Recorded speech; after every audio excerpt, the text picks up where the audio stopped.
it's kind of time to spread our wings a little bit and look at other forms of instruments as well. So I hope you enjoy the very, very, very slightly new direction we're going with the show. Yeah, give me some feedback if you like on the Facebook group, which has had the name changed under it as well. Just let us know what you're thinking. Okay, bye. Been away for a few days.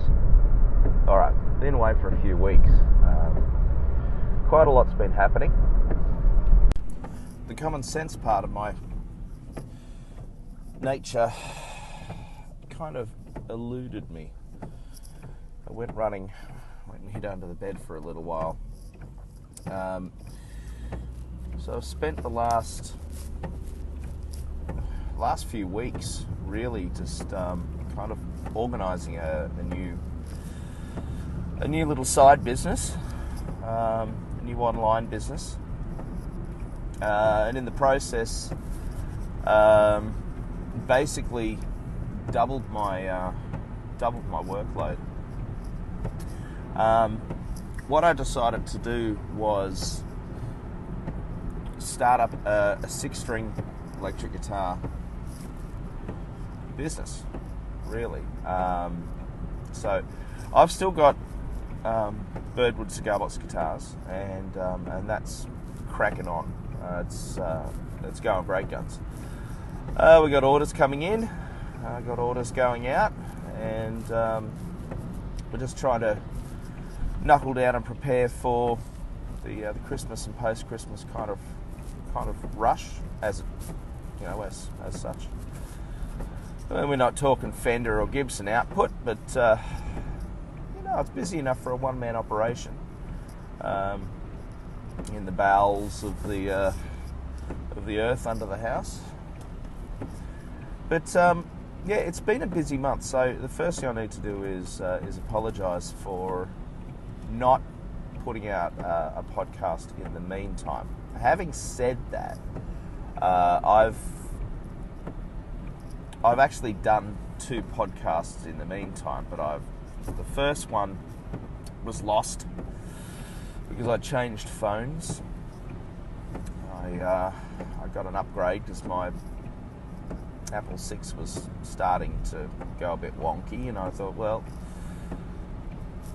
my plan was actually going to be about $10 cheaper a month if I went to the iPhone 7, so I did it, and I'm pretty happy with it. It's a good phone.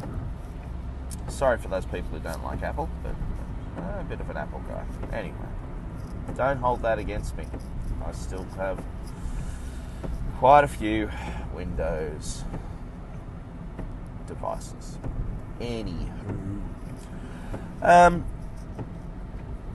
so it's been busy, to say the least. The second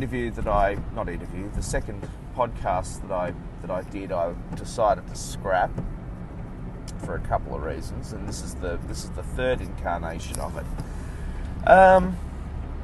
Now, there's 2 topics that I wanted to talk about today. As I've mentioned, I digress. As I mentioned before, I will be doing more interviews, but interviews starting to get a little bit crazy, and we're starting to kind of get away from a little bit of the original idea of the podcast, which was for me to share my experiences of building Roots instruments, and I suppose it was kind of more a case of sharing the mistakes that I've made with people who are also learning to build cigar box guitars and other Roots instruments. I've kind of taken to building these instruments rather fanatically, maybe to say the least. It's kind of taken over aspects of my life that it's become a very important part of my life. I think the creative outlet, it allowed me to create And it's also allowed me to sell, which I quite enjoy after a period of time out of the rag trade, which is, fashion retail. I've been out of it now for 10 years. I've been pretty much teaching for probably the last 8 years. I've been teaching. So, because I went to uni a bit late. I went to uni when I was 34, I want to say, to do teaching. And as you listeners have known, I kind of got into guitar building probably about 6 years ago now. So, and I started actually building electric guitars. The first guitar that I built took me a year to build, and I built it basically out of a book. It didn't turn out the same as the book, because the book it's a Melvin Hislop book, I think, off the top of my head. It's one of the books I did as a in an earlier podcast. I think it might have been episode 25, like my favourite books. So if you haven't heard that one, there's some really good books in that set of books that I actually read out for guitar building and etc. But I started out building electric guitar, and I loved it. And actually, considering the only tools that I was using were pretty much a normal saw,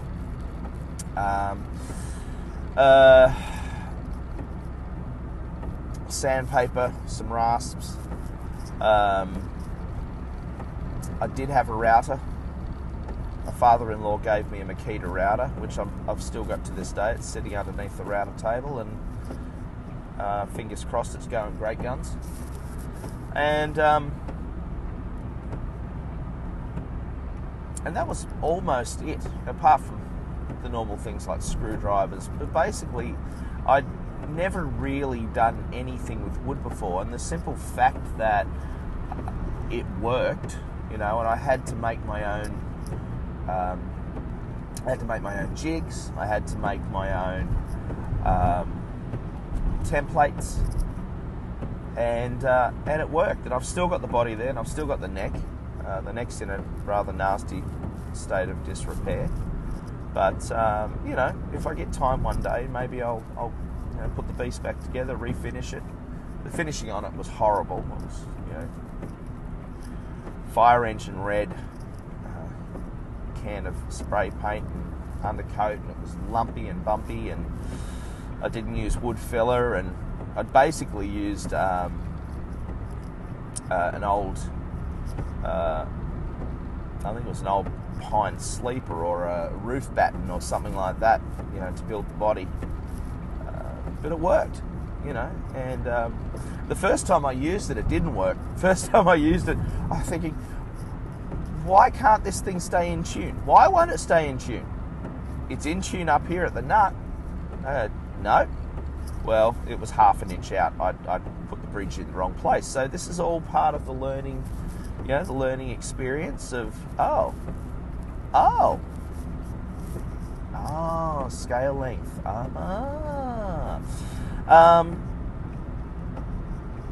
So I'd actually put the bridge in the wrong spot, which was okay because it was a flush-mounted Strat style bridge. So, and it was, the strings weren't string through, so it wasn't a string through design.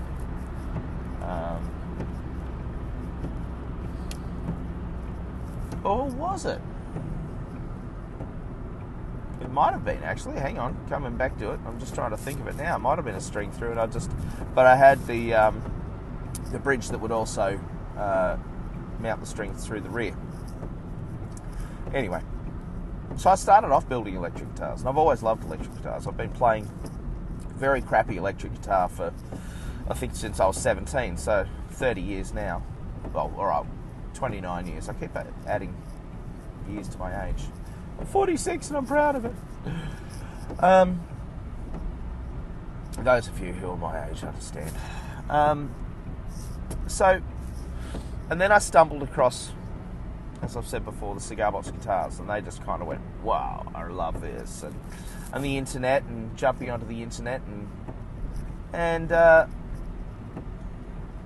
in the meantime, I kind of built an electric guitar. I finished building the electric guitar, which sold to a very nice local bloke around where I live, up in the Blue Mountains.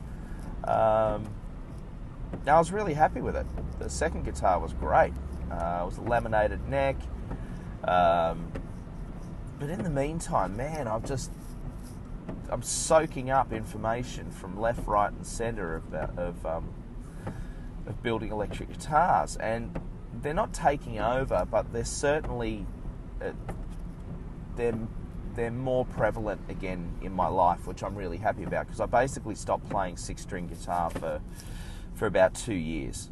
The Les Paul was sitting under the bed, in the box, which was getting dusty, and the Strat was basically in the wardrobe. And then I kind of fell across.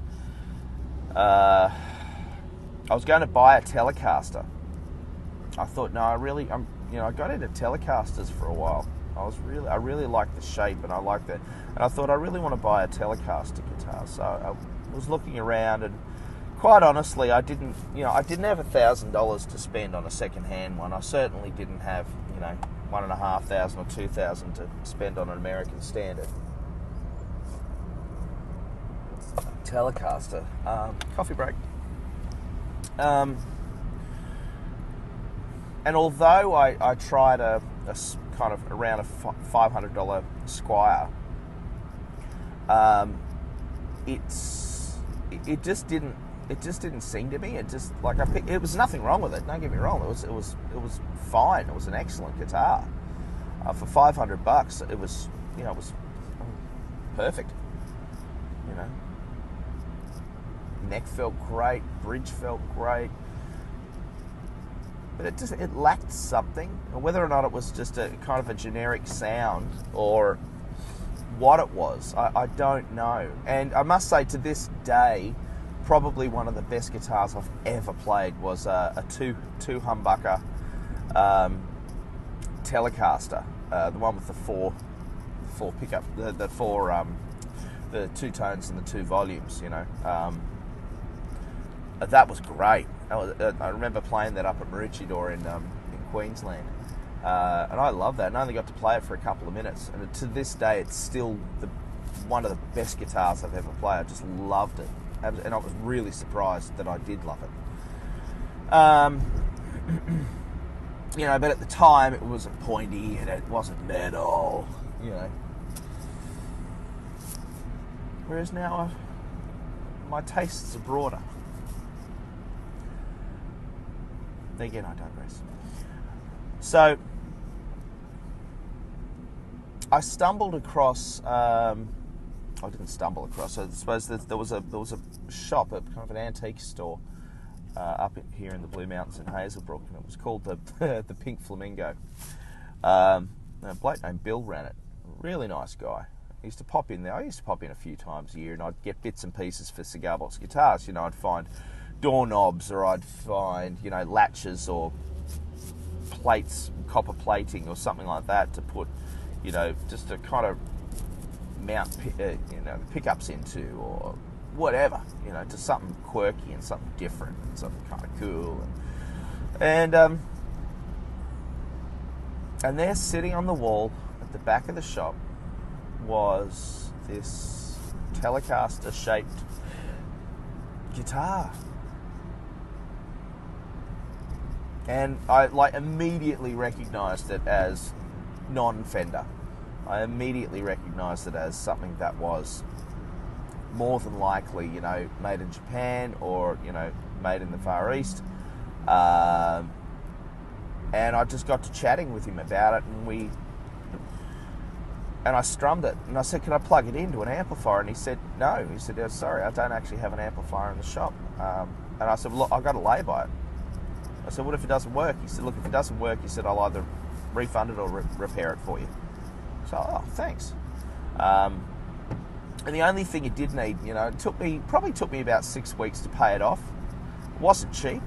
It was actually more expensive than the Telecaster that I was looking at the music shop. But it just, when I strummed the strings, it just sounded alive. Whereas the other one, I strummed it acoustically. It sounded like cardboard. And that was the problem with the Squier, I've got to say. Not that I'm not knocking them. Don't get me wrong. I'm a fan of all guitars basically, but just this guitar, it sang and it sounded jangly and it was alive, and it had some history about it. There was some bumps on it, and the checkering that was coming through the paint finish and the bumps and the knocks, and it had lived a life before I'd had it, and it was still alive. In my hands, I could feel it, and I thought, I've got to have this guitar. So I lay-byed it and I paid it off over about 6 weeks. And the first thing I did when I took it home, I played it again and I could hear a rattle. And I thought, oh, all right, cool. So, and all that was the truss rod. Little turn of the truss rod key, tightened it up a bit, bam. Fantastic. I've currently got it set up with flat wound strings for slide at the moment, which, to be honest with you, I don't like. I think I prefer the standard electric strings, and I like hearing that grating sound of the slide across the strings. So I think I'll ditch the flat wound strings and go back to standard set. But what that did was it set off in me this love of Far Eastern 1960s guitars. And I know this is the Cigar Box Guitar Builder podcast, but what it did do was it also reignited in me the wanting to build a solid body guitars again. So over the last few months, I've been building a few and increase the range of guitars that I build under Birdwood Guitars, and in that I've been modelling some shapes on these 1960s era Teisco and Kawai instruments, and I haven't looked back. It's just been amazing. We've sold three of them in the last few months. All three that have gone have been the dog bowl style guitar. They've actually got the dog bowl, so it's a resonator type of instrument. But that, I think, is the leap between building cigar box guitars and electric guitars. Now I know, I think it's Ted Crocker in the United States. If you look up Ted Crocker, I believe Ted Crocker does a range of solid body roots instruments, 3 and 4 string guitars. Probably the easiest thing about building 3 and even 4 string guitars is if you're using a strong enough timbre, you don't actually have to have a truss rod. There is debate out there and it's arguable. It's definitely arguable, but there is debate out there about truss rods in necks, and apparently even Leo Fender originally did not want to use truss rods in his guitars. Whether or not he was just going to use tension rods, or steel rods in the neck, or even just leave them without. I suppose it's up for conjecture, but it has been said that he had to cave to public demand that actually stated, no, we want to have truss rods in our necks, because I suppose that was becoming the industry standard for steel strings. And although his you know, his electric guitars, the Telecaster and the Stratocaster, when they came out, were revolutionary in the fact that they were designed to be mass produced, and you know, and quite often they were put down as being planks, or you know, I think the saying was, you know, canoe paddle. More fool the critics, hey. But truss rods in necks, it's very interesting. There's a builder in the United States, in New York, named Mike Kelly, and if you get a chance to have a look, Carmine Street Guitars, check it out. He's on Instagram, he's on Facebook. One of my absolute favourite builders, and it's for me a bucket list shop. It's one of those stores that I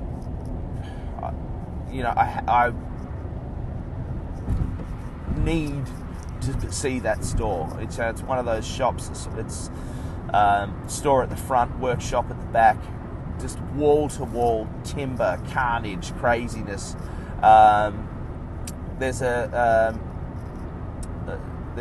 girl named Cindy who is the most remarkable guitar builder. She must only be in her 20s. She works there with Rick in the shop in Carmine Guitars. She builds the most amazing instruments, and she has a fantastic Instagram feed where she has snippets of shots inside the store. There's some excellent YouTube clips of the shop, which will give you a really, really, really good insight into, you know, a boutique, no frills kind, and I don't mean that with disrespect. I mean, it's very utilitarian, it's instruments built for musicians to actually play and not to stick in a cupboard and just admire. They're built to be thrown across a stage or thrown in the air, or, God forbid, strum a few notes on. It's just one of those wonderful, wonderful, you know, rock and roll dreams of mine to maybe see that shop. But Rick builds, I think, the majority of his guitars are made using old Bowery pine, and they're built using very, very, very old growth, 200-odd-year-old pine, which it's settled. Like, if it hasn't settled, it's the most procrastinating timber in the world. Like, it's been sitting in buildings, you know, holding up the New York skyline for 150 years, and it was probably 50 or 60 years old before. So the timber itself is incredibly strong, and it is pine, and it's got knots all through it, and it's got character, and it's got bumps and dings, and and I mean this with respect. He to me is the cigar box guitar builder of the electric guitar world. You know, he uses and demonstrates and shows all the idiosyncrasies of timber, and he does it so beautifully. To me, it goes to show that if you've got the right piece of timber, you don't need to put a truss rod in a 4-string neck. If you're using something like Oregon, which is a very soft timber, then if you were doing a 4-string, then I would strongly suggest, yes, you may need to pop a truss rod in that, or even a steel bar, just to add tension, tension bar, or whether or not you're going to use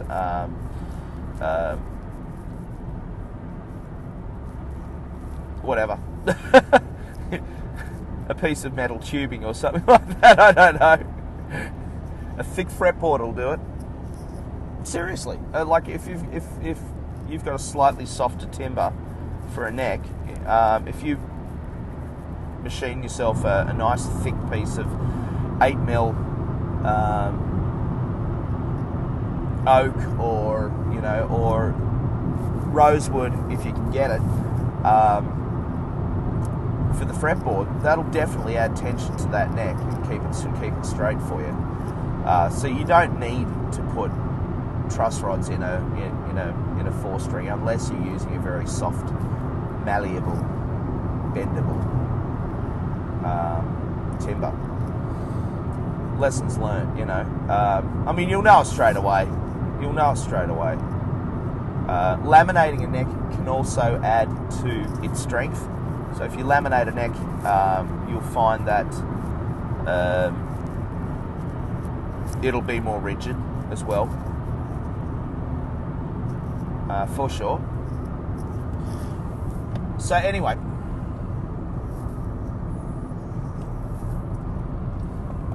probably the best thing I've done in the last few months was actually build these solid body guitars, because they reignited my love of building 6-string electrics.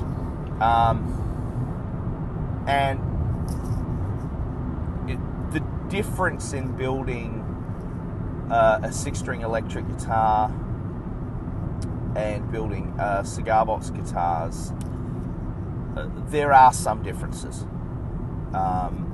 Especially when you're building slide guitars, you can be a little bit hit and miss, and I don't mean that in with disrespect, and I certainly don't mean that it's okay to build a shoddy instrument. You know, if you're going to sell it, if you're building it for yourself and that's the kind of thing you're into, then fine, all power to you. But if you're going to sell a product to a customer, you better make sure that thing's going to work. What I mean is that if you can be a little bit out, you know, with a cigar box guitar, and you can be, especially with a fretless one, you know, if your bridge isn't quite in the right spot, that's not the end of the world. You know, it's okay. But I think with an electric guitar, if you're building an electric guitar, you've got to be very, very, very accurate, you know. And this is also an instrument that isn't going to sell for $200 or $300. You know, with the time and the effort that's going into preparing templates, going through buying hardware, because you think, okay, I think it's going to work really well with this, and then when you get the hardware in, you look at it and go, no, that's not going to work. You know, it's a big expense. Starting up an online business, it's not cheap. I think all of the web providers put out advertisements saying free website. Well, you know, all I'm going to say is buyer beware, because it's not free. Starting up this new business has been costly, but at the same time, it's very, very rewarding, because it's allowing me to vent that creative flow. You know, so it to me is a natural continuation of Birdwood guitars and cigar box guitars. And having said that, though, I want to separate the two. I do want to run it as two businesses. I could very well have put the Birdwood Guitars logo on these instruments, but it's not telling the proper story. And I think that's important for a business, to have an image, to have a story. And the story, basically, for this new electric guitar business is retro electric guitars, and that's exactly what they are. They're retro electric guitars. They're instruments that I've purchased, and I'm in the process of not modifying, but I'm in the process of repairing and bringing back to functionality in some cases, which fills me with a lot of pride to know that an instrument that was destined for basically the bin is alive again and has a story about it. To the point where one of the instruments has the name Corey, scribbled into the neck heel plate. Now I've got an option if I want to of replacing that, but to me it's a case of why. It's part of the history of the guitar. I don't know who Corey was. I got the guitar from the States, but it's great, and it's so different and jangly and has its own sound. I'm trying to place the model. That's half the fun. What is this instrument? And I just bought an absolutely beautiful book, which was written by an expert in Japanese guitars from the 1950s and 60s. And in that book, he goes through the creation of all of these different Japanese businesses during the boom of the early 1960s, through to the decline of guitar sales in Japan, and I suppose globally as well in the 1970s, which forced many of these businesses into bankruptcy. It's kind of a sad story, really. It's all of these, but out of the ashes of all of those businesses came guitar companies such as Yamaha and Ibanez, which started off as companies such as Tesco and Guiatone and Kawai. So there are survival stories of the 1960s guitar boom, and it's just remarkable to see how many instruments were actually leaving Japan as export items over that 10-year period, and seeing that massive spike of 750,000 guitars in, I think it was 1964. Obviously coinciding with the Beatles, and coinciding with the Ventures and a lot of these bands that were coming through, which were guitar bands. Anyway, I've definitely gotten off the topic of what this podcast was originally going to be about. So I suppose what are the couple of things that I've spoken about so far? So first things first, the starting up of a new business, it is not easy. It is time consuming, it is costly, but it's helped me organise my inventory, and it's helping to organise my creative output. So now I can put things out under the Birdwood Guitars moniker, and I can also now put things out under the Retro Electric brand as well, both of which are registered business names, company names. So it's been busy. It's definitely been a very, very busy month in relation to that, and orders keep coming in for the Cigar Box guitars, which is fantastic. It's wonderful. But getting back to the construction side of things, so here we go.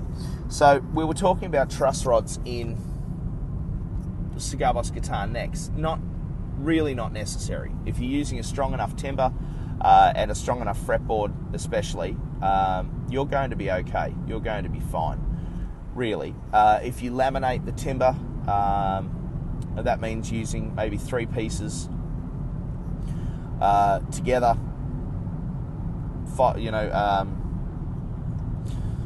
playing them down, file them to shape.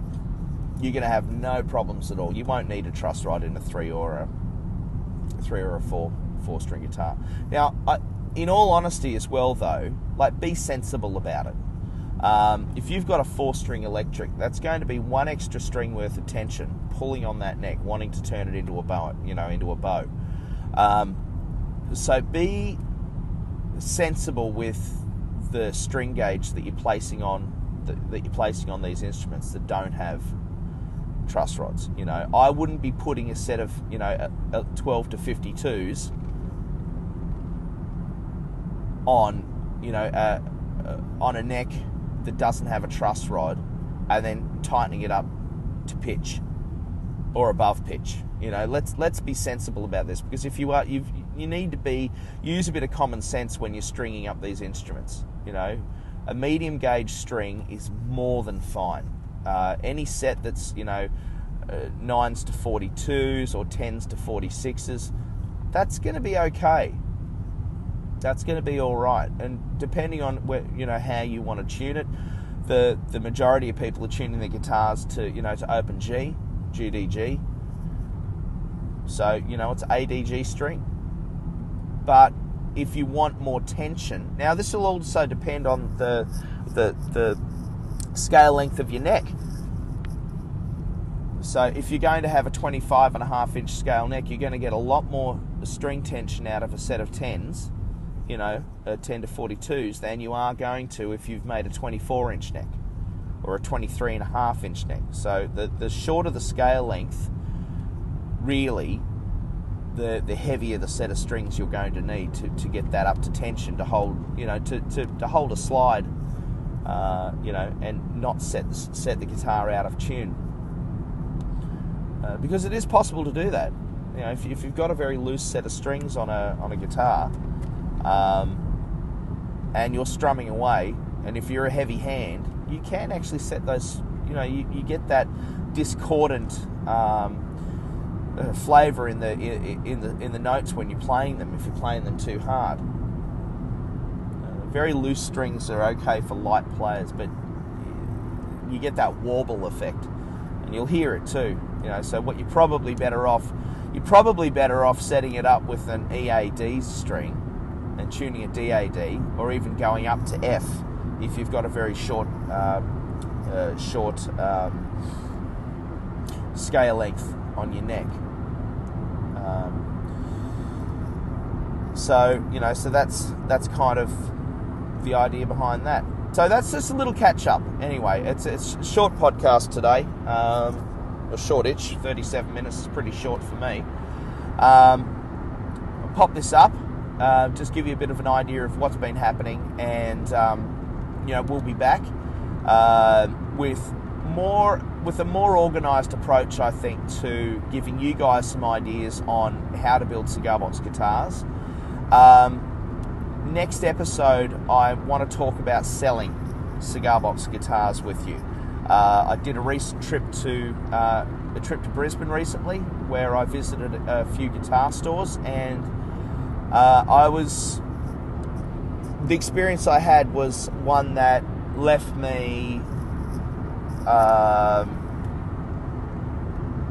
wanting to talk about how to sell your instruments. So until next week, this has been Adam Harrison from Birdwood Guitars and Retro Electric Guitars now. I'm going to have to get used to saying that. It's a mouthful. And, of course, the Cigar Box Guitar Builder podcast. And thank you again, by the way, for all of these wonderful people who have been joining us on our journey.